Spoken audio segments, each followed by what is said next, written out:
Susar, herkes susar, her yer kural. Yıkın duvarları, uğra, yanıma uğra. Bir yazı tura, bükelim tüm kolları. Koy koy yeni bir kart, onu da geçeyim iyi bir fark. Zoruna gidenin dili kurak, kapalı kapıya çeneni tak. Boş ver geri topla, verdiğin değerin dili olsa. Kalbimi vurmuş gidiyorsan, acı diliyorsan ve de biliyorsan. Kızgın güllerin üstüne düşmüş dolunayım ben. Soldum bir kere geriye dönersem yok olayım ben. Koştum bir firara, beni ölmezsem yine ara. Kara kış gibiyim sobalara, bizi doldursun odalara. Kızgın güllerin üstüne düşmüş dolunayım ben. Soldum bir kere geriye dönersem yok olayım ben.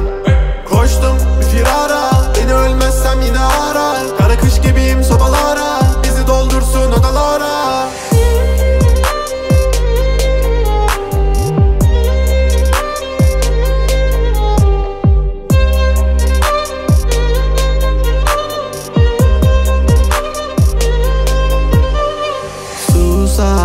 Herkes susar, her yer kural.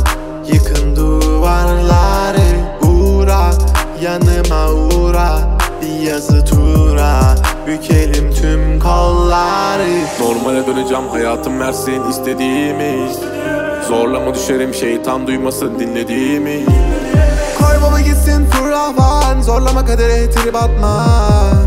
Trip atma, trip atma. Normale döneceğim, hayatım versin istediğimi. Zorlama düşerim, şeytan duymasın dinlediğimi. Koy baba